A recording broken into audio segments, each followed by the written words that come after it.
Varicose veins తో బాధపడుతున్నారా? భారతదేశంలోనే బెస్ట్ ట్రీట్మెంట్ అందించే ఏకైక హాస్పిటల్ ఏవిస్.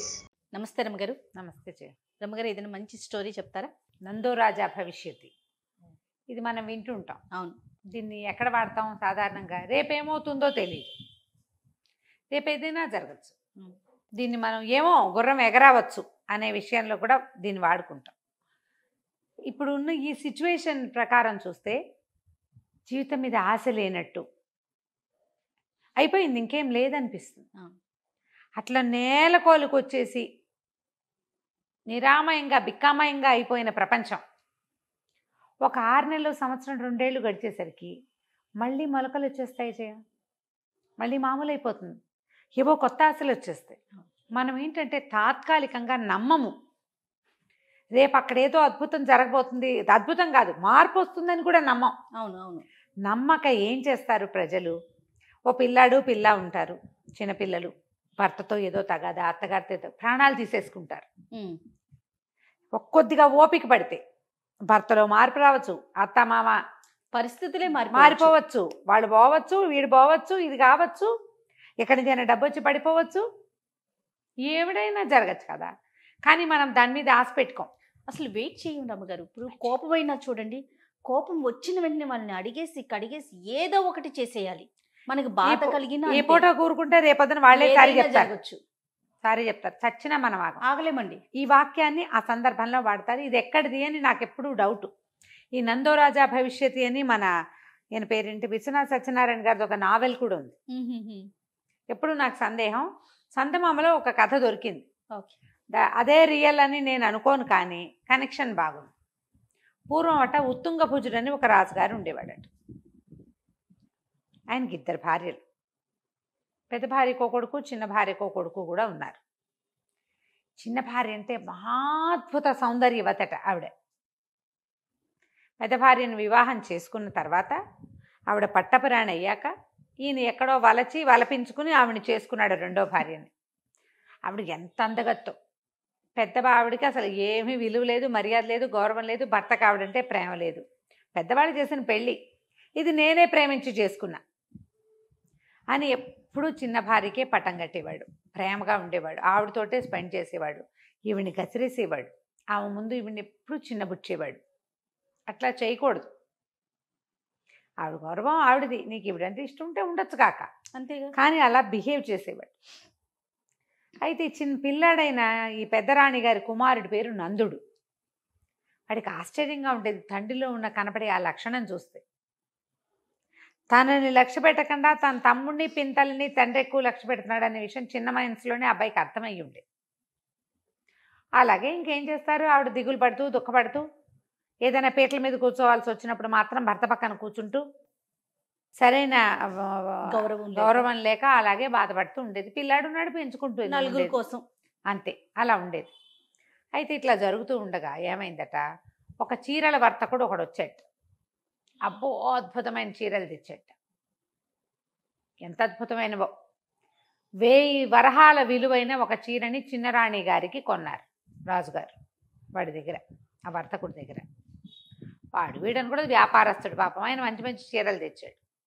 అయితే ఈవిడికి ఆ చిన్నరాణి గారు పరమాద్భుతమైన పింక్ కలర్ చీర, దాని మీద హంసలు ఉన్నాయి, మణులు గుట్టాయి, బంగారపు జరి, ఇవన్నీ విన్నది. తనకు కూడా అలాంటి చీర ఒకటి కొనిపెట్టమని దాసి దాంతో రాజుగారికి కబురు చేస్తుంది. రాజుగారు విసుక్కుని ఏడ్చిందిలే, తన మొహానికి ఉన్నవే చాలు, తన మీద ఏం ఖర్చు పెట్టదలుచుకోలేదన్నా నేను చెప్పే అని దాసికి చెప్పేశాడు డైరెక్ట్గా. దాసి ఏం చెయ్యాలి? ట్రూ ట్రాన్స్లేషన్ చేయాల్సిందేనా? ఆయన ఏం చెప్పాడో అది ట్రాన్స్లేషన్ అనకూడదు, ట్రూ కాపీ చేయాలి. యథాతథంగా నేనేమన్నానో నువ్వు అలా అనాలి, అంతే అంతే. Very good. దాసిది వచ్చి చెప్పేసరికి ఎంత అవమానపడిందో ఆవిడ. చివరికి దాసి దాని ముందు పోయిందే నా పరువు. అంతే. ఎందుకు నాకు ఈ ఆశ? స్త్రీ సహజమైన చీరల ఆశ. సవితికి చేశారు, నాకెందుకు చేయకూడదనే ఒక దుగ్ధ. ఆడవాళ్ళ కోరికలు ఉండే, పరిస్థితులు ఎలా ఉన్నా సరే బర్త్డేకి, మ్యారేజ్ డేకి గిఫ్ట్లు ఇవ్వలేదని ఫీల్ అవుతూ ఉంటారు. ప్రత్యేకంగా ఆ రోజు గుర్తుపెట్టుకుని ఏమీ చేయలేదని. ఓ పక్కన వీళ్ళు కొట్టుకు చచ్చిపోతూ ఉంటారు, అయినా సరే అలా అనిపిస్తుంది. ఆడవాళ్ళకి సహజంగా ఉంటుంది. ఇప్పుడు చాలా దిగులు పడితే సరే అవమానపడిపోయానని అదని ఇదని సవతి ముందు ఇంత చిన్నబుచ్చుకోవాల్సి వస్తుందని అనిపించలేదని ఏవేవో బాధపడి దాసీది ఒక ఐడియా ఇచ్చిందమ్మా, మనం ఒక పని చేయొచ్చునే, వ్యాపారస్తుని పిలిపిద్దాం, మీకు నచ్చిన అదే డిజైన్లో ఇంకో రంగు చీర ఎంచుకోండి, మరి కాగితం రాసిద్దాం, 6 నెలల తర్వాత తీరుద్దాం బాకీ, అతను మళ్ళీ 6 నెలలకు చీరలు పుచ్చుకొస్తాడు, అప్పుడు ఇద్దాం అంటే ఇవిడంది ఏమే ఇవాళ్ళేంది రేపు వస్తుందిటే అమ్మా, ఎట్టా వస్తుంది చెప్పు, చూద్దామమ్మా, ప్రయత్నం చేద్దాము, ఈ లోపల మీ ముచ్చట తీరుతుందా, మీరు చిన్నపుచ్చుకున్న మీ మనసు శాంతపడుతుందా, ఏదైనా జరగచ్చు. ఆవిడ ఏంటంటుందంటే రాజుగారి నుండి చిన్నపుచ్చడమే వెలితి, ఇంకా చీరలు నగల వెలితికి నేను ఎందుకు బాధపడాలి అంటే ఈ అమ్మాయి ఒప్పుకోలే. అమ్మ ఏదైనా జరగచ్చు. ఏమంది, ఉత్తుంగ భుజనాశోవ దేశకాల విపర్యయ మణిగ్వర వినాశోవా నందో రాజా భవిష్యతి అని చెప్పింది. సంస్కృతం ఎంత బాగా చెప్పింది చూడు. అప్పట్లో అందరికీ సంస్కృతాలు వచ్చు, దాసీలకి వచ్చు. నమో నమ. ఏమంది, ఉత్తుంగ భజనాశోవ, ఉత్తుంగ భుజుడు ఉన్నాడే మన రాజుగారు, పోవచ్చు. దేశకాల విపర్యయ, ఈ దేశంలో రకరకాల మార్పులు రావచ్చు. మణిగ్వర వినాశోవ, మణిగ్వరుడు ఉన్నాడే పెద్ద వ్యాపారస్తుడు చీరపుచ్చుకొచ్చాడు, వాడు పోవచ్చు. లేదా నందో రాజా భవిష్యతి, నందుడు రాజు కావచ్చు. 6 నెలలలో ఏదైనా జరగచ్చుగా. 6 months తర్వాత మనకి ఇవాళ ఏం తెలుసు, ఎంత తెలివిగలదండి అని ఒప్పించింది. ఏదో ఒకటి అవుతుందిలేమ్మా, ఆనాటికి చూసుకుందాం, ప్రస్తుతానికి మీరు సంతోషంగా ఉంటారు అన్నది. అంటే సరే ఒప్పుకుంది. అప్పుడు ఏం చేసింది ఆవిడ, మా వర్తకుడిని పిలిపించింది. వర్తకుడిని పిలిపిస్తే వర్తకుడు వచ్చాడు. పెదరాణి గారు పిలిస్తే రాడు, గుండె చెరువా పెడేది, రావాల్సిందే. చీరలు చూసింది ఆవిడ, ఒక మంచి గులాబీ రంగు చీర సెలెక్ట్ చేసుకుంది. అక్కడి నుంచి 6 నెలల తర్వాత బాకీ ఇస్తామని ఒక తాటాకు ముక్క మీద కుమారుడి పేరుతోటి బాకీ రాయించింది. పద్దు రాజకుమారుడు రాసిన కాగితం మన దగ్గర ఉందంటే ఎంత గొప్ప ఇంకా మరి కదా. అందుకని ఆయన రాయించుకున్నాడు. చిన్న తాటాకు ముక్క మీద రాశారు, ఫలానా చీర బాకీ 6 నెలల తర్వాత వర్తకుడు మళ్ళీ వచ్చినప్పుడు ఇస్తాము. ఎందుకంటే ఒక చీర రాజుగారు ఆల్రెడీ వరహాలు పెట్టి కొన్నాడు కదా, ఇది 2వ చీర, బాగుందిగా, సరేనని ఆ తాటాకు ముక్క ఆయన చేతిలో పెట్టింది. ఆ చీరను చూసి ఎంతో సంతోషం వచ్చింది. చక్కగా కట్టుకుంది. 5 నెలలు గడిచేసరికి ఏమైంది, ఉత్తుంగ భుజుడికి అనారోగ్యం మొదలైంది. ఆయన పెద్దవాడు బాగా.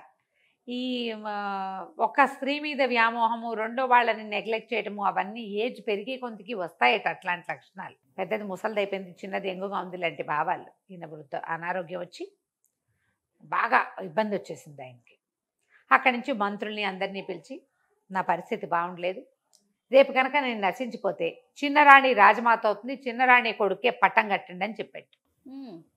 కథ మారిపోబోతోంది, చాలా గొడవ అయిపోయింది. సడన్గా ఒకరోజు తెల్లవారేసరికి ఆయన లోకాంతర్గతం అయిపోయాడు, లోకాంతర్గతుడు అయిపోయాడు.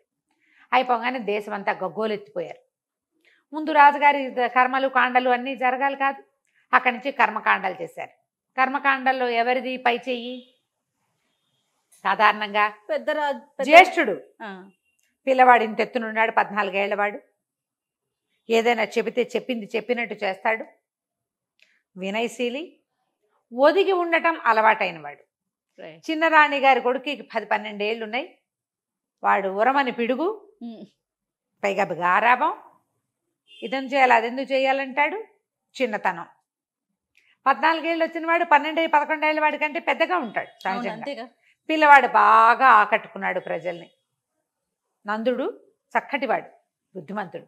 జ్యేష్ఠుడు, రాజ్యానికి రాజు కావాల్సిన లక్షణాలన్నీ పిల్లాడిలో మూర్తిభవించున్నాయి, సార్వభౌమ లక్షణాలు కనపడుతున్నాయి. అక్కడి నుంచి మంత్రులంతా గూడు పుఠాణి చేశారు, మాట్లాడుకున్నారు. ఏమని, ఆయన అయితే చెప్పాడు, ఆయన ఆఖరి కోరిక మనం ఎట్టా తీరుస్తాము, ప్రజలు ఒప్పుకోవద్దు. అదే కదా, పోయినవాడు ఎలాగో పోయాడు, మీద వ్యామోహంతో చెప్పాడు. చిన్నపిల్ల, పోని వాడు పెద్దవాడైతే ఓ కథ, వాడేమో చిన్నపిల్లాడు, తల్లికి వాళ్ళంత మైమరుపు, వినదు మాట. ఈ పిల్లాడు అంతే, గారాబ పిల్లవాడు. ఈ అబ్బాయి ఏమో జ్యేష్ఠుడు, రాజలక్షణాలు మూర్తి భవించి ఉన్నాయి, జ్యేష్ఠుడు, పట్టపురాణికి పుట్టినవాడు, శాస్త్రాలు ఘోషిస్తున్నాయి, ప్రజలు చంపేస్తారు చిన్నరాణి కొడుకుని రాజుని చేస్తే అని చెప్పి వీళ్ళలో వీళ్ళు మాట్లాడుకుని చిన్నరాణికి మాట్లాడే అవకాశం కూడా ఇవ్వకుండా పెద్దరాణి గారి కుమారుణ్ణి రాజుని చేశారు. కుమారుడు రాజైన సందర్భంలో 1 రోజులు సందడి చేశారు ఊరంతా. నెలలో వ్యాపారస్తుడు వచ్చాడు, డబ్బులు ఇచ్చేసారు. నా వ్యాపారస్తుడు వచ్చి రాజుగారికి కనపడ్డాడు. కనపడితే తాటాకు ముక్క తీశాడు. నందుడు సంతకం పెట్టింది.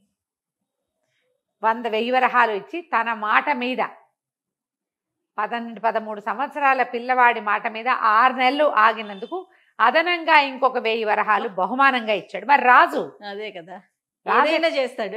ఎట్లా చేయాలి? రాజుకు ఉండవలసిన గ్రాండియర్ అది ఉండాలి కదా, అంతేగా. ఆ వితరణ. ఆ వ్యాపారస్తుడు చాలా సంతోషించాడు, వెళ్ళిపోయాడు. నందుడు ఇలా రాజయ్యాడు. 6 నెలల్లో మన కథ మారిపోతుంది. సంవత్సరం వేచి ఉందాం, ఇంకొంతకాలం చూద్దాం అన్న ఆలోచన ఉంటే మీరు జీవితంలో హాయిగా కుదురుకుంటారు. ఈ కథ ఎందుకు చెప్పామంటే ఇది కథగా తీసుకోవద్దు, ఇది మన జీవిత పాఠం. ఎంత కరెక్ట్ పాయింట్ రమ్మగారు. 5 ఏళ్ల క్రితం నేను ఇక్కడ కూర్చుంటానని నాకు తెలీదు అంతే కదా రమ్మగారు. కదా? అవును కదా. మీకు తెలుసా? ఎవరికైనా తెలుసా?